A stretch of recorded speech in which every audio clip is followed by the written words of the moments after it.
Cookup. Hey, you, right there. Y'all see it. Watch this video to the end, boy. It's not podcast. Yo, Dennis here. Back with another video. Y'all already know what the lick read. Make sure y'all like and subscribe and hit that notification bell. It's greatly appreciated. So, it's been a minute, I know, but I appreciate everybody for watching all the videos up until this point. Make sure y'all binge watch all of This Is Not a Podcast episodes, the 3 Feet No Pressure series, the In the Stew series, and everything else in between. Binge watch all the music videos. Matter of fact, just watch everything from beginning to the end. I'm pretty sure you're gonna find you something that you enjoy. So I appreciate everybody for rocking with me. I appreciate the big wins as well as the small wins. As y'all know, for all my OGs out there that's a part of the family, y'all know I've been in film mode, so I be trying to stay consistent with a lot of different things. But as you know, yeah, I'm working. Even when you think I'm not working, I'm working. I'm behind the scenes. I want to give a shout out to my wife, Karen Nicole. We getting ready to drop an album June 27th, gospel, hip hop, entitled The Journey. Make sure y'all go to her channel, Karen Nicole. You can listen to her previous work, which is The Intercessor, which we put together some years ago. The whole playlist is on our channel. Make sure y'all go check that out. And Journey is on the way. I produced it in its entirety, except 2 joints. We got 2 joints with my brother Flamethrower Charlie, dope producer, which brings me to my conversation at hand, which caused this video right now in the first place. Currently, it's Saturday right now. I was supposed to be in Chicago Friday, yesterday, but due to these flights, all the flights I took up, like in this Father's Day weekend, but most importantly, this is a very special weekend because my mother is celebrating a huge milestone. She just hit a certain mark of her birthday. I don't want to reveal her age because you know how women is about their age. Not that she's tripping, but it's a very special day. I'm already like salty. I can't be there with my mom right now because these flights is crazy coming out of Vegas. There's really no flights. All the flights are gone. Shouts out to all the real fathers, I guess. I guess it's because of Father's Day weekend. I'm gonna chalk it up as that. I'm here in the office right now talking to you guys. Happy birthday, mommy. Love you very much. So I get up this morning, do my due diligence, brush my teeth, wash my face, take care of your hygiene, drink me a little water. And before I did all of that, you gotta thank God for waking up in the morning. So as I'm doing all of this stuff and getting off into my routine, getting ready to start my Saturday, I pick up my phone. I always get morning phone calls, my bro, a couple randoms, no big deal, just like everybody else. So I'm looking at checking my calls and decided I will, go check my social media hangs. I go check my Facebook and my Instagram. So I get on Instagram and you see those sponsored posts. I came across this one post. I always see this producer every so often because you know how Instagram, YouTube, Facebook, they all suggest certain things to you. Like if you watch too much of a certain thing, they'll suggest something to you. And this particular producer by the name of K Fresh. Shouts out to K Fresh. K Fresh, he's a super dope producer. His beats is nasty, right? So he got this one joint. I guess he played it us a months back or so. Wasn't too long ago. Somebody took it upon themselves to make a video of it. Added some extra content to it. And so you see Timberland the King. He got the little Timberland the King thing on the side. And then they even had this young lady start spitting bars to the beat. It's common that somebody like remix. You make beats and some people take the video, remix it, throw a verse, sing on it or whatever. So you're seeing all this stuff going on. And then right before the video ended, it's another video of a live Timberland did. And as you know, he works a lot with Suno. I think he's a partner or something like that. And so he's making beats, which is common. He literally made a replica of the same beat, original beat K Fresh made. Now, he put it off on AI, but it looks and it appears to be he's stealing. He didn't ask the man. He didn't say thank you. He didn't tag him in nothing. Just reach out, nothing. Just blatantly just took the man's beat to the point where he made a replica of it, not knowing that it's a melody in this particular production. K Fresh got a certain tag. His tag is going through it, and he even AI'd the tag, basically stealing this man's beat. Now, I'm not saying he took the beat and sold it to somebody, but just took the man's idea, just robbed his identity with no Vaseline, and you put that out there, and then others started, then all of a sudden the joint went viral, and people started calling them out on it. You got content creators making videos about it. Shouts out to Curtis King, by the way. Curtis King is currently milking it right now as we speak. He's probably going to talk about Timberland for about 2 months as much as he talk about Kendrick. Shouts out to Curtis King. Make sure y'all go check out his content as well. You know what I mean? And me personally, I'm not here. I'm not with the peanut gallery stuff, nor do I like speaking on somebody else's situation. But this one right here, it'll look close to home because it's Timbaland. You know what I'm saying? And for most people, when we talk about top 5 producers, top 10, Timbaland is somewhere around there. And some people even consider him number 2 to Dr. Dre in a lot of ways, because Timbaland has the resume. It's nothing we can't say about Timbaland that we don't know already. Timbaland is he's that guy. However, sometimes, you know, when you climbing up the ladder of success in your respective field, you tend to get a little lazy. You know what I'm saying? Like rappers do it a lot too, like singers.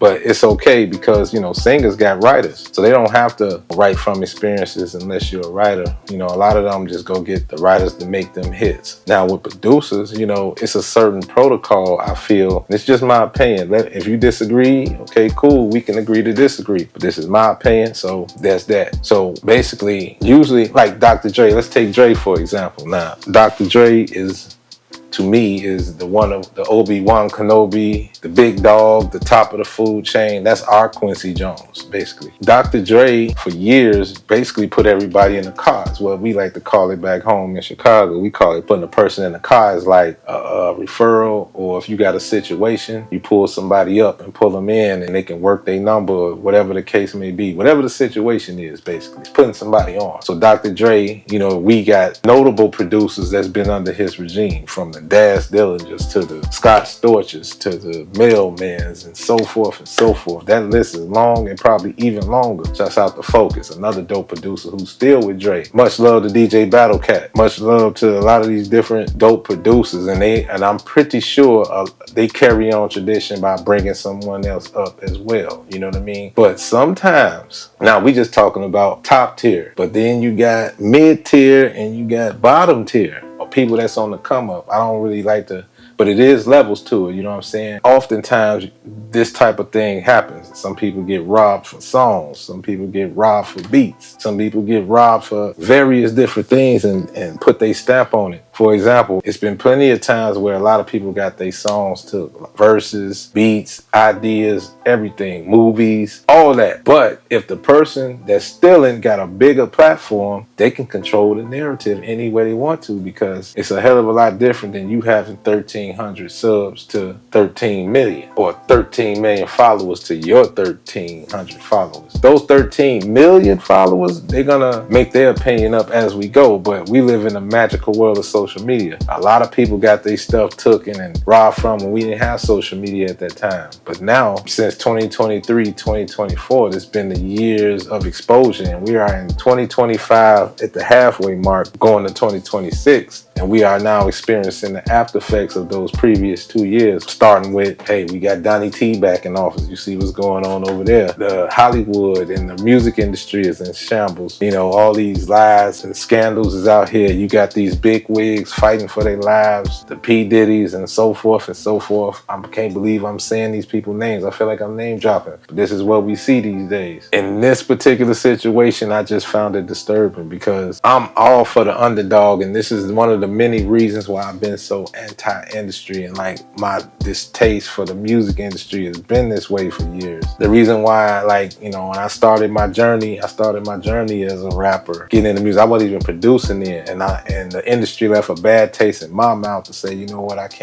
don't fit the mold of being no artist. I'm more of a CEO type. I'm more of a behind the scenes guy. And for behind the scenes guys, like, I'm the guy that don't need fame. Just give me my check and I can do whatever I want from there. You know, I'm that person. You know what I mean? I don't encourage no artist to even follow my path, because my path chose me. It's a big difference. You know what I'm saying? But for those that's out there with dreams of being in the spotlight, fame, fortune, success, everything that comes with it, all the perks and all the things, to just know that it's a cutthroat business, it's a cutthroat game. People can just take your ideas, do this and that, and not think twice about it. You know what I'm saying? And it don't mean a thing. It's all about about ownership. And even with that, somebody that's above you is somebody's always watching. You never know who's watching. You be thinking one thing like everything is falling on deaf ears, or you're not just thinking another, you just moving. And then all of a sudden something like this happened, like a celebrity, instead of them pulling you up or a producer pulling you up, it don't cost no money. And I'm pretty sure Timbaland know the rules too, because he was the same way. He got put in the car. Devontae Swing of Jodeci. For those of you kids that don't know who Devontae Swing is, or the Pharrells, like the Teddy Rileys, they pulled up. This is tradition. Even Quincy Jones, he pulled other producers up. Ray Charles pulled Quincy in. You know what I mean? So it's like, this is a unwritten rule. So nowadays, it's like everybody thirsty for $1. Everybody, even the rich people, they so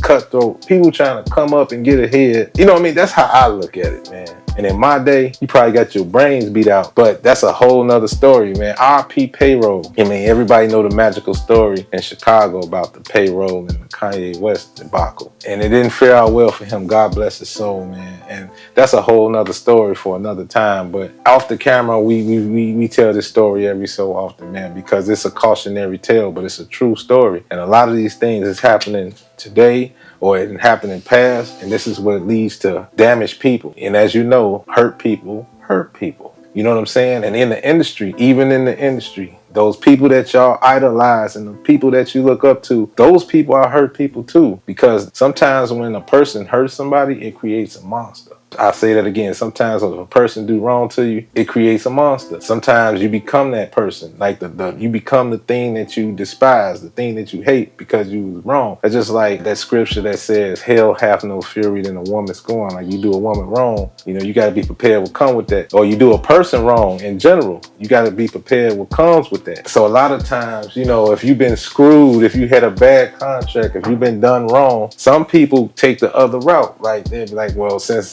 it was done to me, I'm gonna do it to somebody else because that's what was done to me. And I feel like that's what we supposed to do. You know what I'm saying? And that's not really the case. I can say this without for certain, forgive my language, but Timbaland was on some bullshit, straight up and down. Like, we gonna call it how we gonna call it. Like I said, this is not a gossip column. Y'all know how I play. I keep it honest. I just speak my mind. I'm just speaking my mind. You can disagree with me, that's fine. You can agree with me, and that's even better. This is just me speaking my piece. I'm not doing this for no notoriety. I'm not doing this for no clout. I don't even create this type of content, but this right here bothered me. And I got a couple other things I want to talk about, but this stuff like that been going on for years. When I seen that just kind of triggered a lot of people that's on the lower tier, that's doing the things or trying to do the things as people on the top tier. And they're pulling these strings and doing these type of dealings even right now to this day. They're putting themselves, everybody got an ego. No matter what tier you on, everybody got these huge egos. And when that start happening, then you start hiding behind those accolades or those imaginary accolades just to try to sell it to the next man or rob the conscious man. And that right there, that's whack to me. So when we see corny behavior, we got to call it. And in this case, shouts out to K Fresh once again. I mean, this is why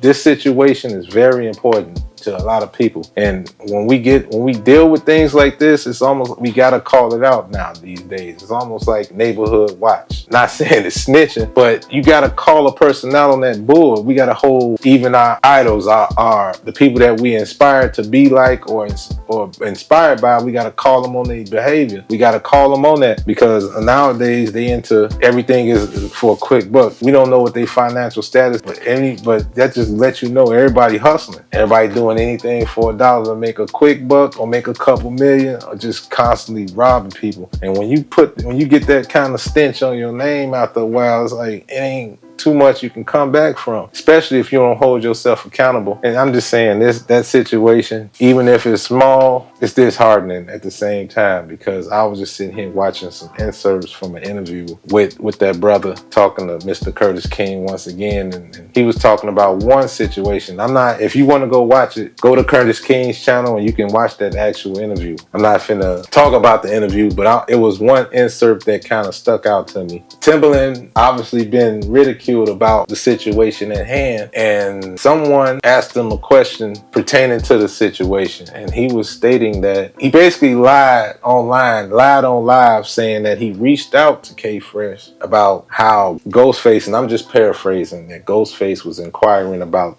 that particular beat. The version Timbaland made, because obviously Ghostface knows the guy. According to him, Ghost says, let me get that beat. And Timbaland says, well, that's not my beat. But unbeknownst to him, he says, same situation. He goes on live and says that he reached out to K Fresh about Ghostface wanting that beat. And he goes on to say, K Fresh tells Curtis King, well, Timbaland never got in touch with me. He didn't go through the proper channels to get in touch with me. So who did he talk to? Because he didn't talk to me. And for the record, I got Ghostface's number on speed dial. I actually sent him some beats already, for the record. That kind of thing. So Timbaland would say, oh man, I reached out to you. I'm trying to put you on. I don't get nothing from that. See, that right there made me think about some people that I know personally. You know what I mean? I'm not putting nobody on blast, but that triggered it off. I was like, man, that's a violation, man. Like, wow, that's a violation. I don't know no other way to say it. That's a violation. Simple. But I digress. But again, so this is why it's important, us fellow producers, content creators, people that's on the come up, we gotta lift each other up. And if we see something, we gotta speak on it. Like, we gotta, like that man right there, that brother K Fresh, he got a beat page. You can go to BeatStars, look him up. He got all types of production beats. You know what I'm saying? He sell his beats. You know, he got beats for sale. I'm gonna shout him out. I don't know this man from a can of paint. Just think he's a dope producer, and I'm trying to put you on. I produce. I got my own situation. But I ain't too big or too proud, and I'm definitely not no hater. I show love to anything dope. Like, you know what I mean? I show love to all. I don't care where you from. I don't care what color you are. If it's dope, it's dope. That's my universal language. And that brother there gets busy, man. I, for one, hell, I'm inspired. You know what I mean? When I heard that, hey, man. Got the little dog, and I got the big dog. Studio over there, set up right here. You know what I mean? And I'm dedicating the rest of my Saturday, for example, into cooking up my own original content as well. You know what I'm saying? I got a couple other things I got to work on today, so my Saturday is full on this Father's Day weekend. Once again, I'm going ahead and end this video right here. This is my second time recording this video, because the first video I had shooting in 96 frames per second. So for all my filmmakers, y'all know what that is. It's finna be a whole lot of, you know what I mean? So I had to go back here, speak my piece one time for the fun time. It's really no fancy editing here. I was finna go all out, get behind that green screen and go crazy on Timbaland, you know what I'm saying? But I'm not gonna do that. Shouts out to Timbaland once again, but you definitely did some corny stuff this time, bro. And I don't know, you look a little skeptic now, bro. We don't trust you no more, bro. I'm gonna be honest, I don't trust you no more. But again, we all can be forgiven, but hopefully you make that right, rectify the situation, stop lying, and just tell the truth. I get the whole AI Suno thing. Shouts out to Suno. I get the fight. I'm not here to talk about that. Matter of fact, I ain't got time to talk about that. I'm worried about what I got going on. But in the meantime, in between time, keep God first. Stay sucker free. And by all means, get to the money. Peace and love. Stay healthy. I'm out this joint. And again, June 27th. Make sure y'all go look out for that Carol Nicole's Journey. June 27th. There's 11 tracks on there. I'm going to give you a heads up. 11 tracks. I produced 9. My brother Flamethrower Charlie got 2 on that joint. Make sure y'all go check it out for your inspirational hip-hop needs. Okay? And I'm out this joint. I got a lot of other stuff on the channel. I might even jump back on here again and hit y'all with another vlog, because I got a lot to talk about and I got a lot to do. So binge watch everything. And for those of you that's on the new, tell a friend to tell a friend to bring a friend. Come on over here, because we can't overcome if we don't come over. Peace. I don't know what you're waiting on. Sitting by the corner, or looking at your smart TV. Your laptop or computer or whatever you use to. Just go over to YouTube, please. PowerCircle.